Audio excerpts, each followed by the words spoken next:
आशा करता हूँ आप सब बहुत अच्छे होंगे। मेरा नाम है सिद्धांत अग्निहोत्री। स्टडी ग्लोस पे आपका बहुत बहुत स्वागत है। तो नरेंद्र मोदी को ग्रैमी अवार्ड के लिए नॉमिनेट किया है। आप बोलेंगे वाह, दर्द हाय। आजकल बड़ी मीम चल रही है, AI generated voice of Narendra Modi. कोई भी गाना उठा दो, नरेंद्र मोदी की वॉइस डाल दो। बट एक्चुअल में ये बहुत अच्छी चीज़ है, क्योंकि इस बार United Nation International Year of millet बना रहा है। बाजरा, मिलेट को बाजरा कहते हैं। तो एबंडेंस इन मिलेट ये गाना है। इस गाने को देखिएगा, बहुत अच्छा गाना है। फाल्गुनी शाह ने लिखा है, गाया है। उसमें नरेंद्र मोदी भी दिखे हैं। तो नरेंद्र मोदी के गाने को, मतलब बेसिकली फाल्गुनी शाह का ही गाया है गाना उन्होंने गाया है। उसको ग्रैमी अवार्ड के लिए नॉमिनेट किया गया है। आपको पता है कि ये वेस्ट अवार्ड, अमेरिकन अवार्ड है। अमेरिका में 4 जो सबसे बड़े अवार्ड होते हैं, सबसे पहले तो ऑस्कर, फिर ग्रैमी जो पहली बार 1959 में हुआ, 4-5 कैटेगरीज में दिया जाता है। उसके बाद आपका एमी अवार्ड और फिर टोनी अवार्ड। ये 4 सबसे बड़े अवार्ड है अमेरिका के। पहला 1959 में ग्रैमी जो है वो दिया गया था, और तब से हर साल इसको दिया जाता है अवार्ड। तो चलिए मुझे कमेंट बॉक्स में बताइए, क्या कोई भारतीय ग्रैमी अवार्ड जीता है, और अगर है तो कौन है, मुझे कमेंट बॉक्स में बताइए। बहुत जबरदस्त गाने लिखे उन्होंने। तो यहां पे नरेंद्र मोदी का गाना नॉमिनेट हुआ है। तो हम आज मिलेट्स की बात करेंगे। मिलेट्स बहुत ही ज्यादा इंपॉर्टेंट है, क्योंकि आगे आने वाले समय में यही हमारी नैया पार लगाने वाला है। हमारी सेल चल रही है, दिवाली सेल। सारे कोर्सेज पे 50% ऑफ है। बहुत सारे कोर्सेज 150-200 के मिल रहे हैं। जबरदस्त सेल। कल लास्ट डे है, हम सेल को क्लोज करेंगे। यूपीएससी हमारा 11,000 का है, बाकी जितने भी कोर्सेज हैं 50%। तो फटाक से अवेल करें। तो इस बार यूनाइटेड नेशंस ने इंटरनेशनल ईयर ऑफ मिलेट मनाया, और इसको हम मिलेट रेवोल्यूशन कह सकते हैं, क्योंकि नरेंद्र मोदी मिलेट पे, बाजरा पे बहुत ज्यादा एम्फेसाइज कर रहे हैं। तो ये हमारे लिए बहुत बढ़िया बात है।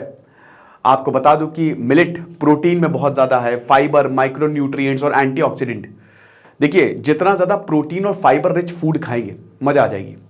आपको वेट कम करना है, कुछ मत करो वर्कआउट। बस 1 महीने के लिए इतना कर लो, जो मैं बोल रहा हूं इतना कर लो, आपको दिख जाएगा। मत करो वर्कआउट। तुम चीनी छोड़ दो, ठीक है, मैदा छोड़ दो, आलू छोड़ दो, चावल छोड़ दो, कार्ब्स छोड़ दो, fibre rich, protein rich diet लो। 1 महीने में रिजल्ट देख लेना। बस 1 महीना आपको करना है, आपका वेट कम होगा तगड़े से। स्पेशली जिनकी शादी है, जिनको तुरंत करना है, और अगर इसके ऊपर आपने वर्कआउट कर लिया तो और अच्छी बात है। अब याद रखिएगा, ये सब छोड़ने का मतलब ये नहीं कि आप भूखे रहें। ड्राई फ्रूट्स खाओ, फल खाओ, मैंने क्या बताया, प्रोटीन, पनीर खाओ, प्रोटीन रिच डाइट लो। ओके। तो अभी यहां पे अगर हम बात करते हैं मिलेट्स की, तो बाजरा में ये सब वो सारी चीजें हैं जो हमको चाहिए। उसमें माइक्रो न्यूट्रिएंट्स हैं, उसमें आपके एंटीऑक्सीडेंट है, जो कि बहुत ज्यादा जरूरी होता है। पान होता है ना, पान में भी बहुत सारा एंटीऑक्सीडेंट होता है। पान जो हम खाते हैं, बेटल लीव्स, ठीक है। प्रोटीन है, फाइबर है। जितना ज्यादा फाइबरस फ्रूट खाएंगे ना, आपको भूख नहीं लगेगी। इसी कहते हैं फाइबर से रिच फूड खाओ, ताकि भूख कम लगे। और भूख कम लगेगी तो आप खाना कम खाओगे, और खाना कम खाओगे तो आपका वेट ऑटोमेटिकली कम होगा, ठीक है, ऑटोमेटिकली। तो ये चीज है।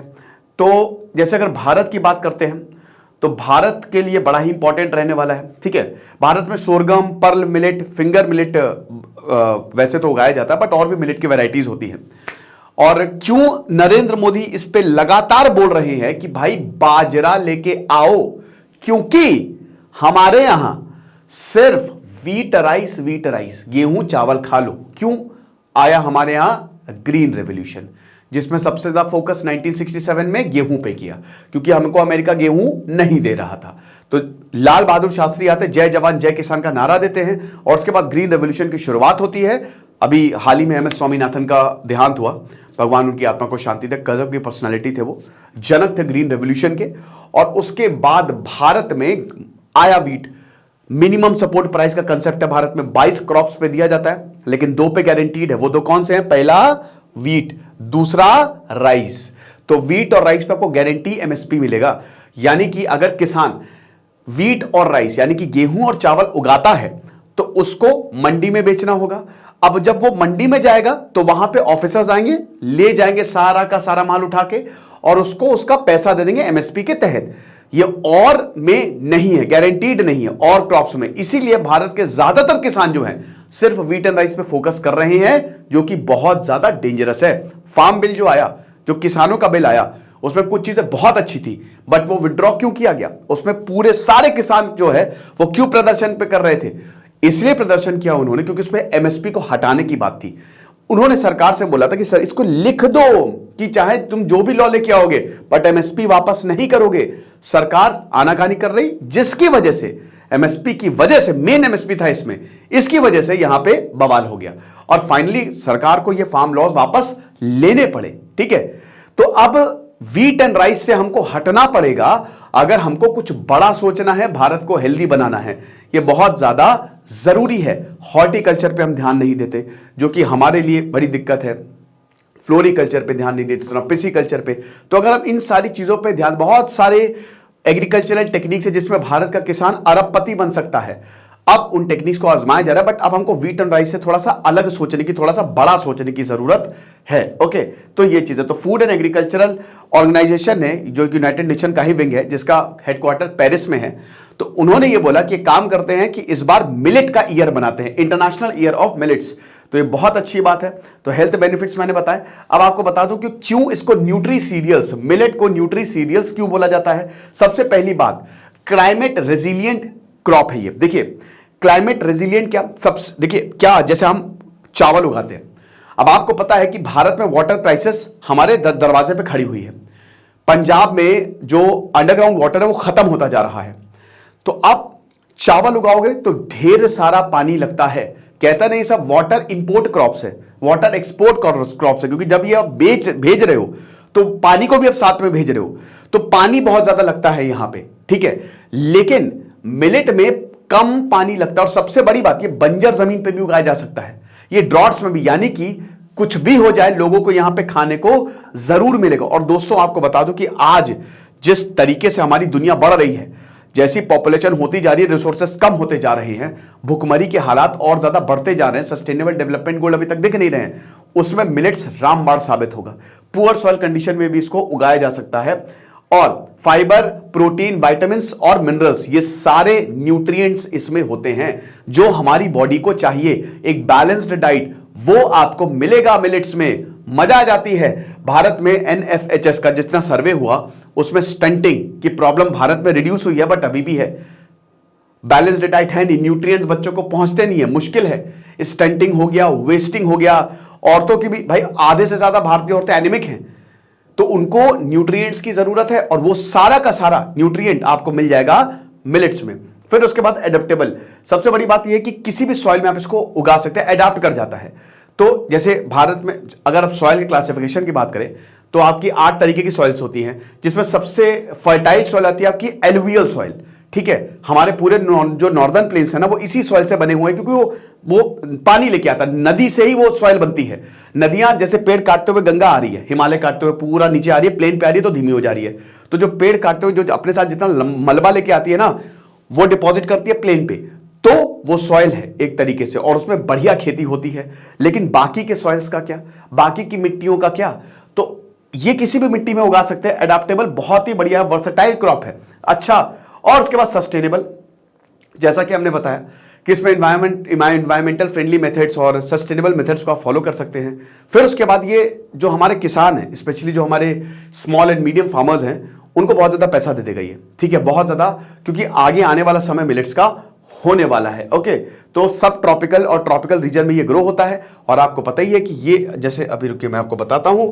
ठीक है, ये हमारी धरती है, ये हमारा इक्वेटर है 0 डिग्री पे, ये हमारा ट्रॉपिक ऑफ कैंसर है, ये ट्रॉपिक ऑफ कैप्रिकॉर्न है। ठीक है, इसको कहते हैं ट्रॉपिक्स। भारत यहीं पे ही आता है, पेनिसुलर इंडिया यहां पे आता है। ठीक है, और ऊपर वाला होता है सब ट्रॉपिक्स।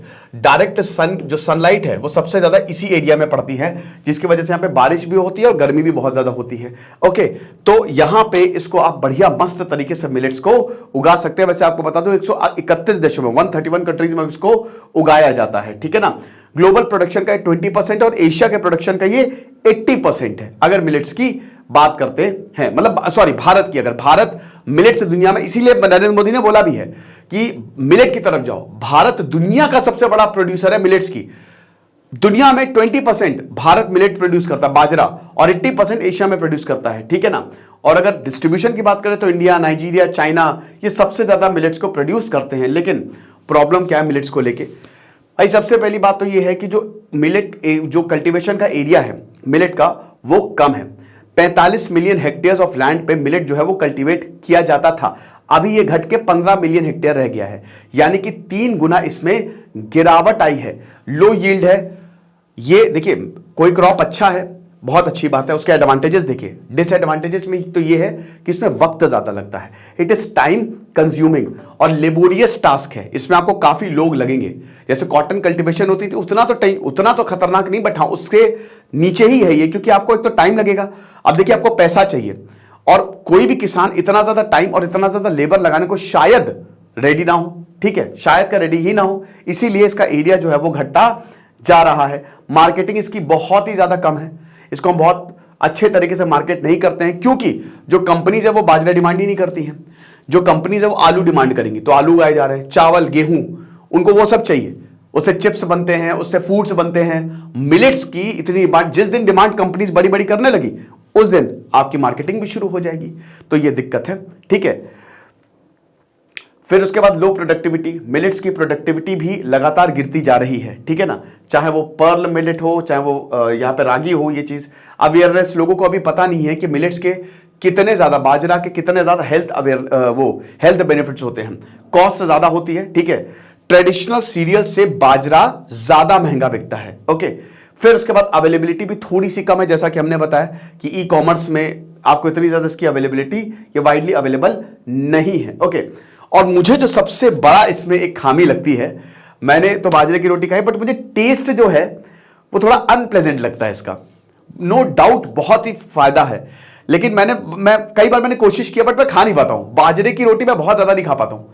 तो जो बाजरा है ना उसका टेस्ट थोड़ा सा अनप्लेजेंट होता है, बट चलो इसको तो हम दरकिनार कर सकते हैं ये चीजें। और उसके बाद राइस एंड व्हीट से आपका कंपटीशन है तो मुश्किल तो है ही है। सरकार भी बहुत ज्यादा सपोर्ट नहीं, अच्छी बात है कि नरेंद्र मोदी ने ये बोला, लेकिन सरकारें बहुत ज्यादा इसको सपोर्ट जो है वो नहीं करती हैं, ओके। तो ये कुछ चीजें थी। बाकी सरकार ने क्या इनिशिएटिव चलाए हैं, सबसे पहले तो नेशनल मिलेट्स मिशन, इसको 2007 में लॉन्च किया गया था ताकि प्रोडक्शन और कंजम्पशन ऑफ मिलेट्स का। उसके बाद प्राइस सपोर्ट स्कीम, ये क्या है, किसानों को प्राइस फाइनेंशियल सपोर्ट, तुमको क्या चाहिए, उगाने के लिए पैसा चाहिए, लो पैसा, ट्रैक्टर के लिए पैसा चाहिए, लो पैसा, तो प्राइस सपोर्ट स्कीम है। फिर उसके बाद वैल्यू एडेड प्रोडक्ट्स में भी डेवलपमेंट की, यहां पे कंपनीज को बताया जा रहा है, अवेयर किया जा रहा है कि भैया मिलेट्स को यूज करो, आपको बहुत ज्यादा फायदा होने वाला है। पीडीएस पब्लिक डिस्ट्रीब्यूशन सिस्टम में, पब्लिक डिस्ट्रीब्यूशन सिस्टम क्या है, आपको पता ही है कि 2013 में फूड सिक्योरिटी एक्ट आता है कि हर किसी को खाना मिलेगा, ये हम सिक्योरिटी लेते हैं, मनमोहन सिंह लेके आए। पीडीएस उसके तहत आता है। इसमें मंडियों में क्या जाता है, अनाज जाता है। जो ऑफिसर्स होते हैं वो मंडियों से जो अनाज है वो गोडाउन्स में ले जाते हैं और वहां से फिर पब्लिक को डिस्ट्रीब्यूट करते हैं। सरकारी दुकानें होती है ना, तो पहले व्हीट एंड राइस में फोकस था, लेकिन अब बाजरा भी दिया जा रहा है, तो ये बहुत अच्छी बात है। और ऑर्गेनिक फार्मिंग में भी काफी ज्यादा इसको प्रमोशन देखने को मिल रहा है। तो अगर हमने पब्लिक सपोर्ट दिया, अवेयरनेस इसको फैलाई और इसको अफोर्डेबल बना दिया, ठीक है, कि हर कोई इसको अफोर्ड कर सके और एक्सेसिबल बना दिया, तो ये बहुत जबरदस्त होगा। इसमें कोलैबोरेशन बड़ा इंपॉर्टेंट रोल प्ले करेगा। बड़ी बड़ी कंपनीज के साथ मिलिए, कोलैबोरेट करिए ताकि मिलेट्स की प्रोडक्शन ज्यादा हो सके। तो ये लेक्चर था, आई होप आपको समझ में आया होगा। खुश रहिए, पढ़ते रहिए। जैसे सिद्धांत अग्निहोत्री साइनिंग ऑफ। हमारे कोर्स को जरूर अवेल करिए, कल लास्ट डे है। Thank you so much.